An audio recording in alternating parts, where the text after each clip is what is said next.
এই যে রাজ্যপাল তার ভাষণে বলছেন যে ভয় আউট ভরসা ইন, ভয়ের পরিবেশ, তোলাবাজি কারা চালাচ্ছিল? উদয়ন গুহ গ্রেপ্তার, স্বরূপ বিশ্বাস গ্রেপ্তার, সুশান্ত ঘোষ গ্রেপ্তার। স্বাভাবিকভাবেই এবার ভয় আউট ভরসা ইন, তোলাবাজি দিন শেষ। তো সুশান্ত ঘোষকে পুরী থেকে গ্রেপ্তার করা হয়েছে। আগে সুশান্ত ঘোষের গাড়ি আর ড্রাইভারকে পাওয়া গিয়েছিল ওড়িশা সীমান্তে। গতকাল পুরী থেকে তাকে গ্রেপ্তার করে নিয়ে এসে আজ কোর্টে তোলা হলো। আমার সঙ্গে রৌনক রয়েছে সরাসরি। রৌনক, এই সুশান্ত ঘোষের বিরুদ্ধে কি কি অভিযোগ? দেখো, একেবারেই গত মাসে রুবির একটি ব্যবসায়ী সমিতির তরফ থেকে সুশান্ত ঘোষের বিরুদ্ধে প্রায় 3 কোটি টাকা তোলার অভিযোগ করা হয়েছিল। অর্থাৎ 2025 থেকে 26 সালের মধ্যে প্রায় 110 জনের কাছাকাছি ব্যবসায়ীর কাছ থেকে তিনি লক্ষ লক্ষ টাকা তুলেছিলেন দোকান দেওয়ার নাম করে, এবং তার পরিমাণ দাঁড়িয়েছিল 3 কোটি টাকা। লিখিত অভিযোগ দায়ের করার পরই কিন্তু আনন্দপুর থানায় তোলাবাজি এবং হুমকির ধারায় মামলা রুজু হয়ে পুলিশ তদন্ত নেবে।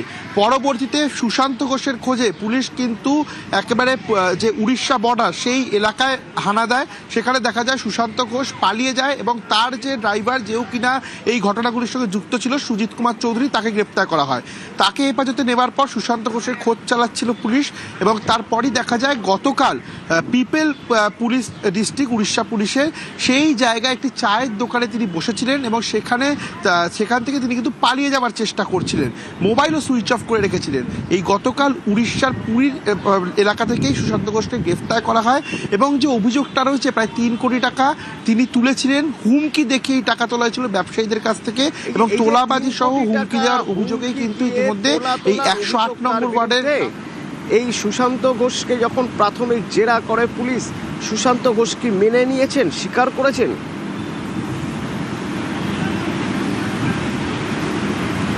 দেখো, এটা যেটা জানতে পারছি আমরা পুলিশ সূত্রে, যখন তাকে এই বিষয়টি নিয়ে জিজ্ঞাসা করা হয় যে এইরকম কোনো অভিযোগের ভিত্তিতে আপনাকে গ্রেফতার করা হচ্ছে, এই অভিযোগের সাথে যুক্ত কিনা, তিনি কিন্তু মেনে নিয়েছেন।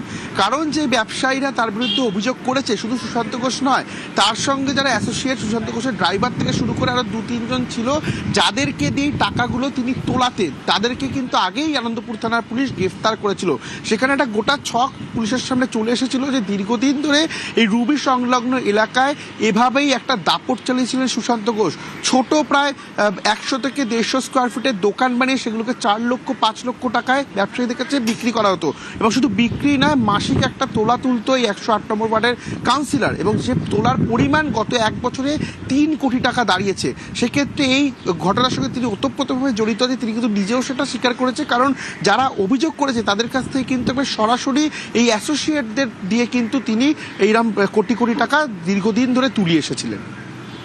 আসলে তার কোনো উপায় ছিল না, যে জন্য রাজ্য ছেড়ে ভিন রাজ্যে পালিয়ে থাকতে হয়েছিল। যাদের দিয়ে তোলাতেন তারা তো পুলিশের জালে, আর যাদের থেকে টাকা তোলা হতো তারা এবার পুলিশে অভিযোগ করছেন। অভিযোগ তারা আগেও জানিয়েছেন, বা হয়তো ভয়ে জানাননি।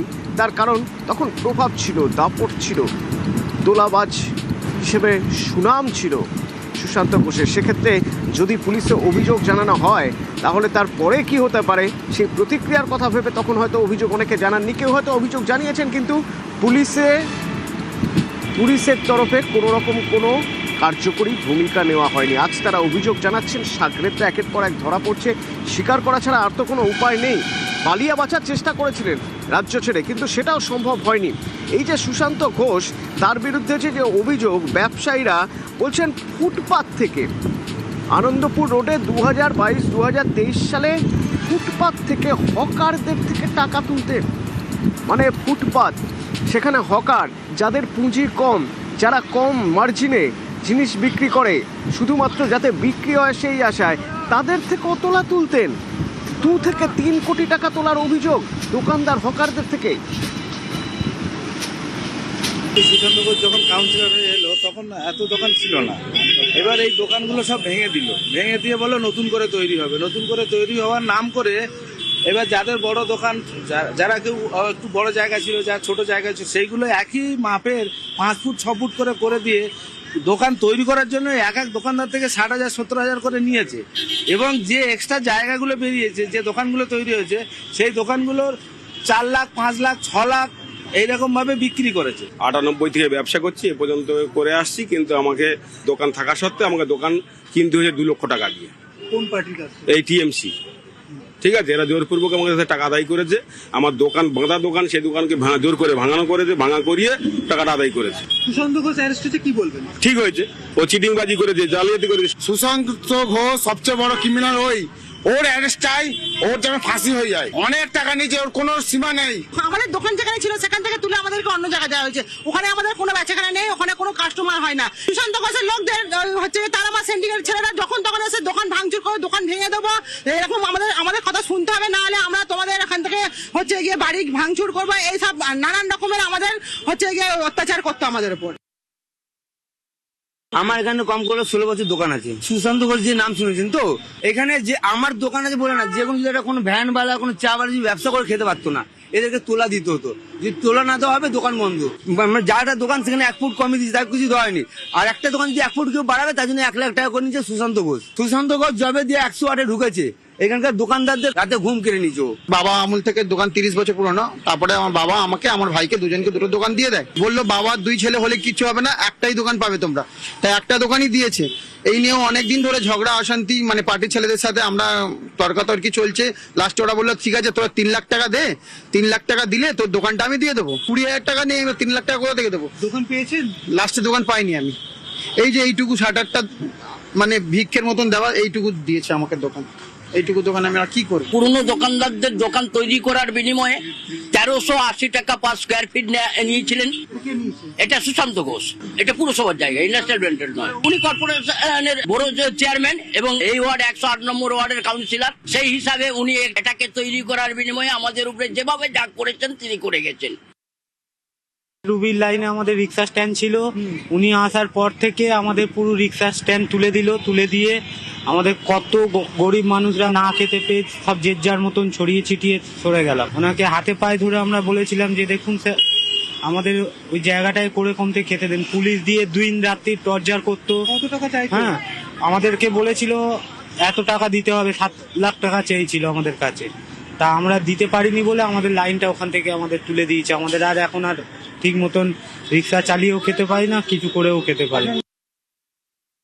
তোলাবাজি আর কাটমানির অভিযোগ, এই তোলাবাজির অভিযোগে সুশান্ত ঘোষকে গ্রেপ্তার করে নিয়ে আসা হয়েছে পুরী থেকে। আর ওদিকে একসময়ের উত্তরবঙ্গ উন্নয়ন মন্ত্রী উদয়ন গুহ, যার বিরুদ্ধে ভুরি অভিযোগ, তাকে গ্রেপ্তার করা হয়েছে গতকাল ফুলবাগান থানা থেকে গ্রেপ্তার করে তারপর তাকে নিয়ে যাওয়া হয়েছে দিনহাটায় আদালতে পেশ করার জন্য। তো উদয়ন গুহ কি অভিযোগ তার বিরুদ্ধে? তোলাবাজি, কাটমানি, তার বিরুদ্ধে অভিযোগ আবাসের টাকা, যে টাকা ঢুকতো সেই টাকাও সেখান থেকে তুলতেন তিনি। কোনো শিল্পী যদি গান সেই গান যদি সরকার বিরোধী বলে তার মনে হয়ে থাকে, তাহলে তার প্রাণে মারার হুমকি, কি ধারা দেওয়া হয়েছে, কি অভিযোগ রয়েছে তার বিরুদ্ধে, সরাসরি আমার সঙ্গে রয়েছেন পার্থপ্রতিম।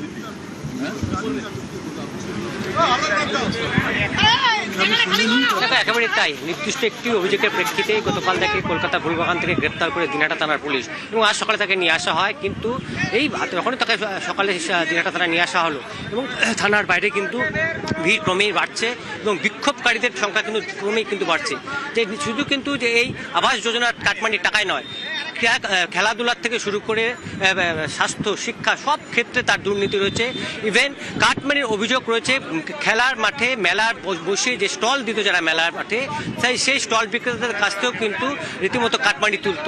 হাজারো বহু অভিযোগ আসছে, এবং সকাল থেকে থানার সামনে ভিড় কিছুটা হলেও, যেহেতু ভিড় বাড়ছিল বলে তাকে এখনও বের করে আনতে পারেনি পুলিশ, তাই ভিড় কিছুটা সামান্য দূরে একটি মাঠে সেখানে জমায়েত করেছে বিজেপি কর্মী সমর্থকরা এবং যারা বিক্ষোভকারী রয়েছে তারা। আর কি অভিযোগ রয়েছে আমরা সরাসরি কথা বলবো। কি অভিযোগ আপনাদের? এক কথায় যদি বলা যায়, ওনার নামে কি অভিযোগ নেই সেটা বলেন। উনি উত্তরবঙ্গের উন্নয়নের নামে অনুন্নয়ন করে গেছে দিনের পর দিন। ভারত সরকারের দ্বারা ঘোষিত উনি একজন নটোরিয়াস ক্রিমিনাল। দিনহাটার মানুষ আজকে এমন একটা দিন উদযাপন করছে, যেমন আমাদের রামচন্দ্র রাবণ বধ করার পরে আমাদের দিওয়ালি উদযাপন হতো, সেলিব্রেশন হতো।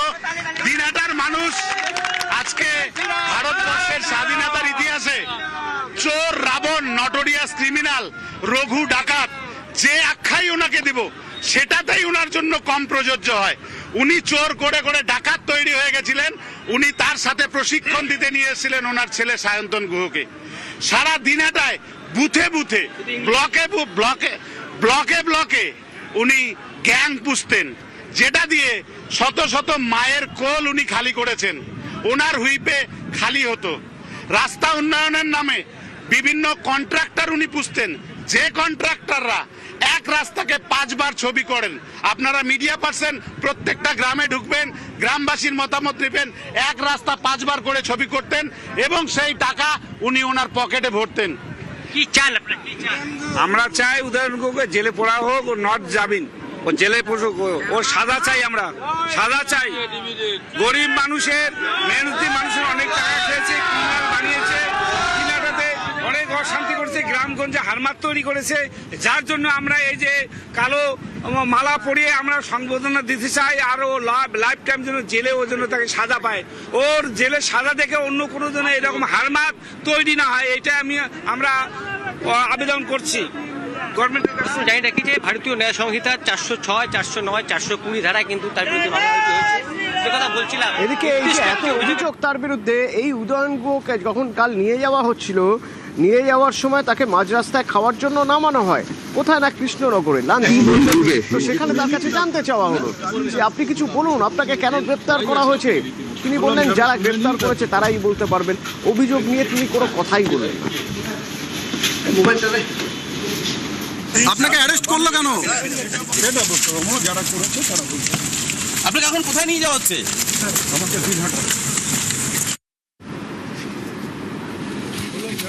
দিলীপ ঘোষ, উদয়ন গুহ গ্রেপ্তার, তা নিয়ে কি বলছেন দিলীপ ঘোষ?